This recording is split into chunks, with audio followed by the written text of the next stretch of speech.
ప్రపంచంలో 257 దేశాలు ఉన్నాయి. 257 దేశాలు. ప్రపంచంలో 6809 భాషలు ఉన్నాయి.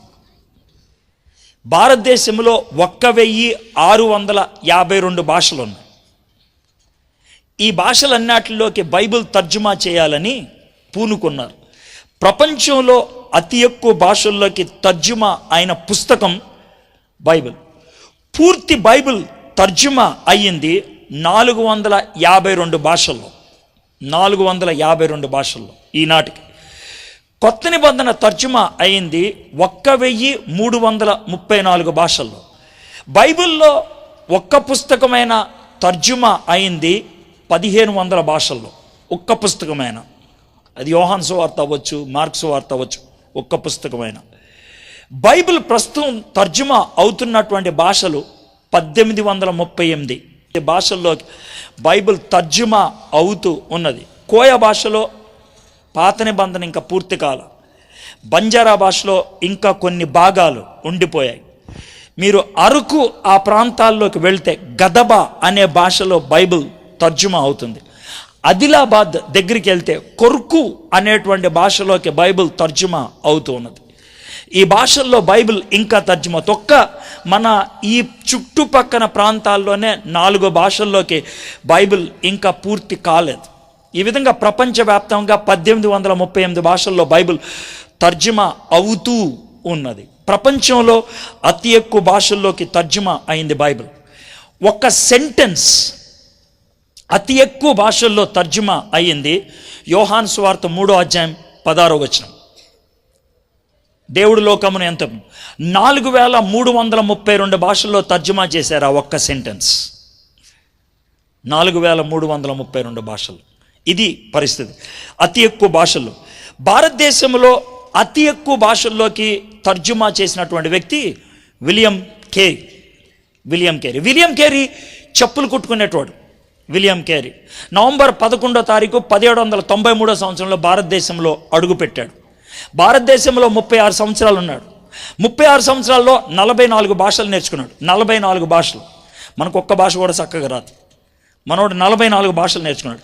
40 భాషల్లోకి బైబిల్ తర్జుమా చేయటం మొదలుపెట్టాడు. 28 భాషల్లో కొత్త నిబంధన, 16 భాషల్లో పూర్తి బైబిల్ తర్జుమా చేశాడు ఒక్క వ్యక్తి. కలకత్తా నుంచి కొంచెం ముందుకెళ్తే సెరంపూర్ అనేటువంటి ఒక చిన్న గ్రామం ఉంటుంది. ఆ గ్రామంలో ఉండేటువంటి వాడు. విలియం కేరీ యొక్క లైబ్రరీ, మ్యూజియం ఉన్నది. అక్కడ అద్దాల పెట్టిలో విలియం కేరీ తర్జుమా చేసినటువంటి ఒక కాగితం నమూనా పెట్టారు. చటర్జీ అనేటువంటి ఆయన దాని ఇన్ఛార్జ్. ఆయనతో నేను బాగా దోస్తీ చేసి, సార్ ఒకసారి నేను చూడొచ్చా అని అడిగా. అంటే నా చేతులకి గ్లౌజ్ తొడిగిచ్చి చూడండి సార్ అని అన్నాడు. నేను చూడటానికి ఆ పేపర్ తీసి చూస్తా ఉన్నా. నాకు చాలా ఆశ్చర్యం అనిపించింది. మోకరించి అక్కడే దేవుని స్తుతించాలనిపించింది. విలియం కేరీ ఒక్క సెంటెన్స్ పైన గ్రీకులో రాస్తే కింద 12 భాషల్లో అదే సెంటెన్స్ని ఒకేసారి తర్జుమా చేశాడు. 12 భాషల్లో ఒక్కడే. 12 భాషలు. దేవా, ఇట్లాంటి జ్ఞానం ఇచ్చావయ్యా ఆయనకి. ఆయన పోనీ ఏమన్నా పిహెచ్డీ చేసినోడా? చెప్పులు కుట్టుకున్నట్టు.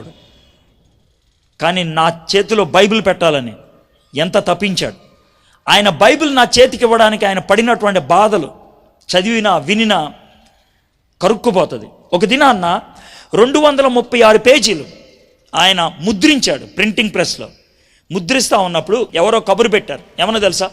సార్, నీ భార్య పిచ్చిదైంది, రాయితో తల కొట్టుకుంటుందని. భార్య ఎందుకు పిచ్చిదైందో తెలుసా? విలియం కేరీ పెద్ద కొడుకు చచ్చిపోయాడు. చచ్చిపోతే పాతి పెట్టడానికి ఎవడు రాలేదు. విలియం కేరీ ఒక్కడే కొడుకు సమాధిని ఒక్కడే మోసుకుపోయాడు. గొయ్యి ఒక్కడే తోవాడు, ఒక్కడే పాతి పెట్టి వచ్చేసాడు. బస్. భార్య కొడుకు చచ్చిపోయాడనే బాధ, పాతి పెట్టడానికి ఎవడు రాలేదనేటువంటి బాధ, తన్ని ఓదార్చేవాడు ఎవడు లేడనే బాధతో పిచ్చిదై రాయి తీసుకొని నెత్తి కొట్టేసుకుంటుంటే రక్తం కారిపోతుంది. విలియం కేరీకి ఆ కబురు వచ్చింది. ప్రింటింగ్ ప్రెస్ వదిలేసి భార్య దగ్గరికి అని వస్తూ ఉన్నాడు. సగం దూరం వచ్చాడో లేదో వెనక నుంచి ఒకడు ఉరుక్కుంటూ వచ్చాడు. ఏంద్రా సార్ ఇప్పుడే ప్రింటింగ్ ప్రెస్ కాలిపోతుంది సార్ అని. 236 పేజీలు ముద్రించాడు. వెనక్కెళ్ళి కాలిపోతున్న కాగితాలు ఆపాలా, ముందుకెళ్ళి రాయితో కొట్టుకొని చచ్చిపోతున్న భార్య దగ్గరికి వెళ్ళాలా?